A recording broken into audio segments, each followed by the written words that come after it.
नमस्कार. 7च्या बातमीपत्रामध्ये मी ज्योती आंबेकर आपलं स्वागत करते. सुरुवातीला एक नजर ठळक बातम्यांवर. जोखीम पत्करून गुंतवणूक वाढवण्याचं पंतप्रधान नरेंद्र मोदी यांचं उद्योग जगताला आवाहन. मेक इन महाराष्ट्राला चालना देण्यासाठी मुख्यमंत्री देवेंद्र फडणवीस 4 दिवसांच्या जपान दौऱ्यावर रवाना. राकेश मारिया यांना गृहरक्षक दलाचे महासंचालक म्हणून बढती, तर जावेद अहमद मुंबईचे नवे पोलीस आयुक्त. साक्षरतेमुळे देशाचा विकास आणि सक्षमीकरण शक्य, आंतरराष्ट्रीय साक्षरता दिन कार्यक्रमात राष्ट्रपतींचं प्रतिपादन. अमेरिकी खुल्या टेनिस स्पर्धेत मिश्र दुहेरीच्या उपांत्य फेरीत लिएंडर पेस आणि रोहन बोपण्णा आमने सामने. आणि राजस्थानमधून मोसमी पावसाचा परतीचा प्रवास सुरू झाला असला तरी महाराष्ट्रात मात्र पावसाची आशा कायम. नमस्कार. आणि आता सविस्तर वृत्त. उद्योग क्षेत्रांनी जोखीम पत्करून गुंतवणूक वाढवावी असं आवाहन पंतप्रधान नरेंद्र मोदी यांनी केलं आहे. विशेषतः रोजगार निर्मिती क्षेत्रामध्ये ही गुंतवणूक करावी असं पंतप्रधान म्हणाले. जागतिक मंदीचं सावट असल्याच्या पार्श्वभूमीवर देशातले उद्योगपती, बँकर्स आणि अर्थतज्ञांची बैठक आज नवी दिल्लीत झाली. त्यावेळी ते बोलत होते. भारतात व्यवसायाला सुलभ आणि पोषक वातावरण निर्माण करून जागतिक भांडवलाचा ओघ वाढावा आणि अर्थव्यवस्थेला चालना मिळावी यासाठी आपलं सरकार प्रयत्नशील असल्याचं पंतप्रधान म्हणाले. भारताच्या अर्थव्यवस्थेचा पाया मजबूत असल्यामुळे जागतिक आर्थिक मंदीचा आपल्या देशावर फार कमी परिणाम जाणवेल असं केंद्रीय वित्तमंत्री अरुण जेटली यांनी बैठकीनंतर घेतलेल्या पत्रकार परिषदेत सांगितलं. आर्थिक परिस्थितीसंदर्भात जगात सध्या असलेल्या परिस्थितीचं संधीत रूपांतर कसं करता येईल यासंदर्भात आजच्या बैठकीत चर्चा झाली असं ते म्हणाले. जागतिक भांडवली बाजारातले सध्याचे तीव्र चढउतार ही तात्पुरती स्थिती असल्याचं मत यावेळी व्यक्त करण्यात आलं. कमी किमतीत उत्पादन करण्यावर पंतप्रधानांनी भर दिला असून प्रचंड मनुष्यबळातच अर्थव्यवस्थेचा भक्कमपणा सामावल्याचं पंतप्रधान म्हणाले असल्याचं जेटली यांनी सांगितलं. भारतरत्न डॉ. बाबासाहेब आंबेडकर यांच्या कोयासान विद्यापीठातील पूर्णाकृती पुतळ्याचं अनावरण तसंच इतर विविध औद्योगिक आर्थिक विषयक कार्यक्रमांना उपस्थित राहण्यासाठी मुख्यमंत्री देवेंद्र फडणवीस यांच्या नेतृत्वाखाली राज्याचं शिष्टमंडळ जपानच्या दौऱ्यावर रवाना झालं. या 4 दिवसीय दौऱ्यामध्ये राज्यात गुंतवणूक करून घेण्याबाबत जपानमधील विविध आघाडीच्या उद्योग समूहांशी तसंच आर्थिक संस्थांशी चर्चा करण्यात येणार आहे. ओसाका इथं महाराष्ट्र राज्य औद्योगिक विकास महामंडळ आणि जपानमधील मेट्रो समूह यांच्या संयुक्त विद्यमाने महाराष्ट्र राज्य गुंतवणूक प्रोत्साहन परिषद आयोजित करण्यात आली आहे. मुंबईचे पोलीस आयुक्त राकेश मारिया यांना गृहरक्षक दलाचे महासंचालक म्हणून पदोन्नती मिळाली असून त्यांच्या जागेवर आता अहमद जावेद यांची नियुक्ती करण्यात आली आहे. अहमद जावेद यांनी आज मुंबई पोलीस आयुक्त पदाचा कार्यभार स्वीकारला.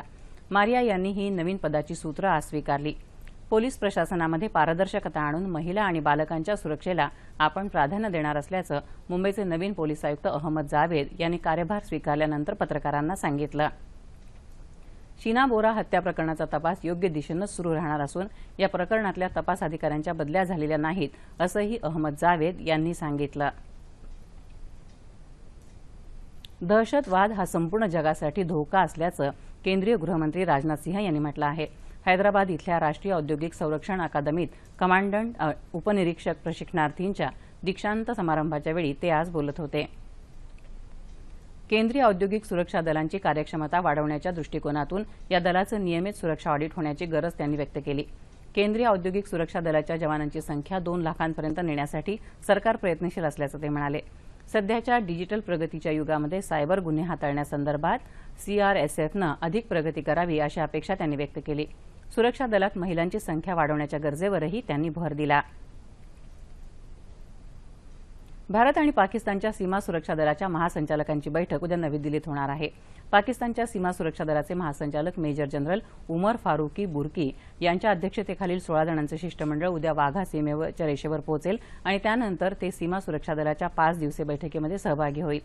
भारतीय सीमा सुरक्षा दलाचे महासंचालक देवेंद्र कुमार पाठक हे भारताचं प्रतिनिधित्व करतील. जम्मू काश्मीरमध्ये सातत्यानं होणारं शस्त्रसंधीचं उल्लंघन, घुसखोरी आणि तस्करी यासह इतर प्रमुख मुद्दे भारताच्या वतीनं या बैठकीत मांडले जातील. साक्षरतेमुळे देशाचा विकास आणि सबलीकरण साध्य होण्याबरोबरच साक्षर भारत आणि स्वच्छ भारत अभियानाचं उद्दिष्ट गाठणं शक्य होईल असं राष्ट्रपती प्रणव मुखर्जी यांनी म्हटलं आहे. आंतरराष्ट्रीय साक्षरता दिनानिमित्त नवी दिल्लीत आयोजित केलेल्या कार्यक्रमात ते आज बोलत होते. साक्षरतेचा उच्च दर गाठण्यासाठी समाजाच्या मोठ्या सहभागाच्या गरजेवर त्यांनी भर दिला. युनेस्कोच्या एक निरक्षर कर साक्षर या घोषवाक्याची अंमलबजावणी केल्यास साक्षर भारत अभियानाचं उद्दिष्ट साध्य होईल असा विश्वास राष्ट्रपतींनी व्यक्त केला। संसद आदर्श ग्राम योजनेअंतर्गत दत्तक घेतलेल्या खेड्यामध्ये पुढच्या मार्चपर्यंत 100% साक्षरतेचं उद्दिष्ट ठेवण्यात आल्याचं केंद्रीय मनुष्यबळ विकास मंत्री स्मृती इराणी यांनी या कार्यक्रमात बोलताना सांगितलं। यावेळी तामिळनाडूला उत्कृष्ट कार्यासाठीच्या पुरस्कारानं गौरवण्यात आलं।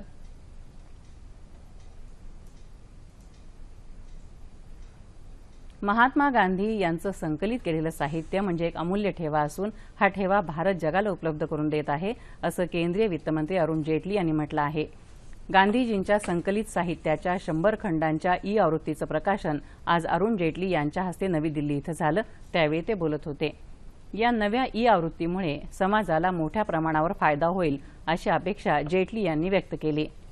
या साहित्याचं संकलन करण्यामध्ये महत्त्वाची भूमिका बजावणाऱ्या विद्वानांचा यावेळी सत्कार करण्यात आला।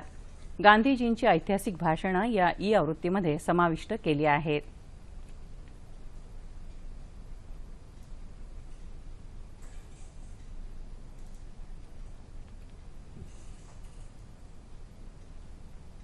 शिक्षण आणि नोकऱ्यांमध्ये मुस्लिम समाजाला आरक्षण देण्यासंदर्भात नवीन अध्यादेश काढण्याची मागणी माजी मंत्री नसीम खान यांनी केली आहे। ते आज मुंबईत पत्रकार परिषदेत बोलत होते। युती सरकार या संदर्भात पक्षपातीपणा करत असल्याचा आरोप करत मुस्लिम आरक्षणासंदर्भात न्यायालयानं दिलेल्या निर्णयाचा राज्य सरकार अवमान करत आहे असं ते म्हणाले।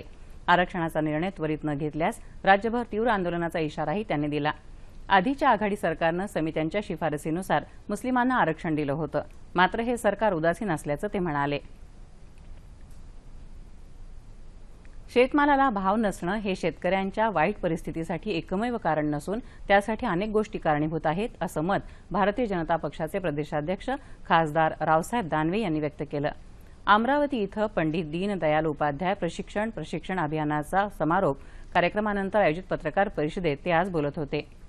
शेतमालाला किफायतशीर भाव मिळावा, त्याचं योग्य प्रकारे विपणन व्हावं, तसंच शेतीच्या उत्पादनात वाढ करण्याच्या दृष्टीनं शेतकऱ्यांना मार्गदर्शन करण्यात येणार आहे असंही दानवे यांनी सांगितलं। राज्य सरकारच्या आणेवारी काढण्याच्या पद्धतीमध्ये बदल करणार असल्याचं दानवे यावेळी म्हणाले। या पत्रकार परिषदेत जिल्ह्याचे पालकमंत्री प्रवीण पोटेसह पक्षाचे नेते उपस्थित होते। मराठा आरक्षणासंदर्भामध्ये न्याय मिळेपर्यंत लढा सुरूच ठेवण्याचा इशारा स्वाभिमानी संघटनेचे संस्थापक अध्यक्ष आमदार नितेश राणे यांनी दिला आहे। कोल्हापूरमध्ये आयोजित केलेल्या मराठा आरक्षण जागृती मेळाव्यामध्ये ते आज बोलत होते। मराठा आरक्षण आंदोलन चिरडण्याचा प्रयत्न करू नका असा इशाराही त्यांनी दिला। राज्य सरकारसह शिवसेनेवरही त्यांनी यावेळी जोरदार टीका केली। केंद्रातलं आणि राज्यातलं सरकार शेतकरी, शेतमजूर आणि कामगार विरोधी असल्याचा आरोप भारतीय कम्युनिस्ट पक्षाचे राज्य सचिव कॉम्रेड डॉक्टर भालचंद्र कांगो यांनी केला। नंदुरबार इथं आयोजित करण्यात आलेल्या महाराष्ट्र राज्य लालबावटा शेतमजूर युनियनच्या अधिवेशनाचं उद्घाटन केल्यानंतर ते आज बोलत होते। सरकार कितीही विरोधात असलं तरी आपण आपल्या हिताचं रक्षण करण्याच्या दृष्टीनं संघटितरित्या प्रखर लढा देण्यासाठी सक्षम असल्याचं ते म्हणाले। भांडवलदारांच्या भल्यासाठी गोरगरीब जनतेवर सरकार अन्याय करत असेल तर त्यांना जनता खाली खेचल्याशिवाय राहणार नाही असा इशाराही कांगो यांनी यावेळी दिला। 2 दिवस चालणाऱ्या या अधिवेशनात मजुरासंदर्भातल्या अनेक विषयांवर चर्चा होणार आहे। अधिवेशनाच्या उद्घाटनापूर्वी भव्य रॅली काढण्यात आली। गणरायाच्या आगमनाला अवघे काही दिवस शिल्लक राहिले आहेत। गणेशोत्सव हा कोकणातला सर्वात मोठा आणि महत्त्वाचा सण मानला जातो। हा उत्सव आनंदात साजरा व्हावा यासाठी रत्नागिरी जिल्हा पोलिसांकडून नियोजन करण्यात आलं आहे। कशेडी ते खारेपाटण या मुंबई गोवा राष्ट्रीय महामार्गावरची 52 ठिकाणं अपघात प्रवण म्हणून घोषित करण्यात आली आहेत। याशिवाय 17 ठिकाणी वाहतूक मदत केंद्र उभारली जात आहेत। गणेशोत्सवानिमित्त एसटीच्या 1500 जादा गाड्या सोडण्यात येणार आहेत।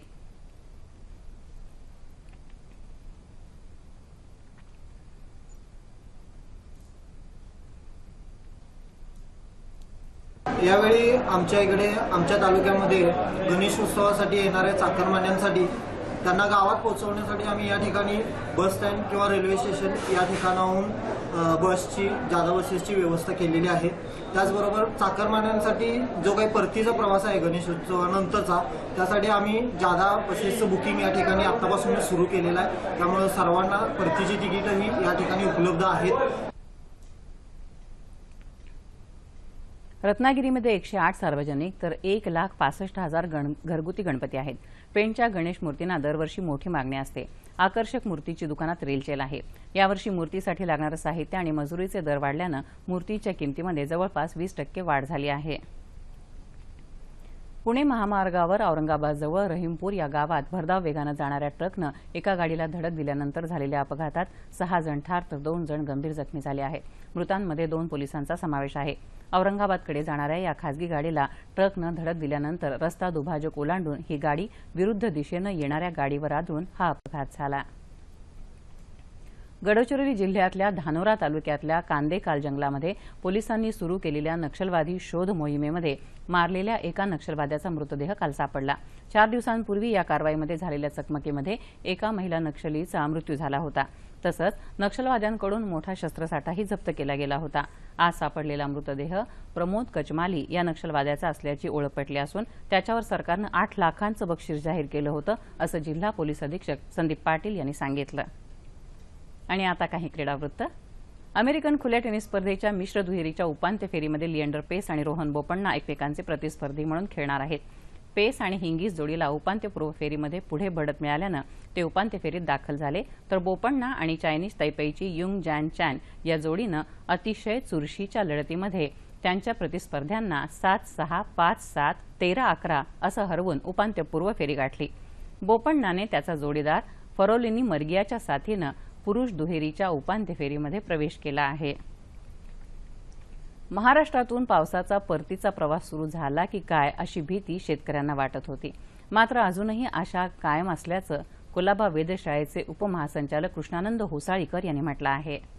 भारतीय हवामान विभागाने आज पावसाच्या परतीच्या प्रवासाचा पुढची माहिती दिली आहे. त्याप्रमाणे राजस्थानच्या अजून काही भागांमध्ये तसेच पंजाब आणि हरियाणाच्या काही भागांमधून पाऊस जो आहे तो मान्सूनचा पाऊस गेला आहे, अधिकृतरित्या कळवलेला आहे आणि तो अमृतसर, हिसार, अजमेर आणि बारमेर या ठिकाणाहून पाऊस विड्रॉलची घोषणा करण्यात आली आहे. तर येत्या 24 ते 48 तासांमध्ये जे पूर्वानुमान हवामान विभागाने दिलेलं आहे त्याप्रमाणे मराठवाड्याच्या भागावरती एक द्रोणीय स्थिती आहे.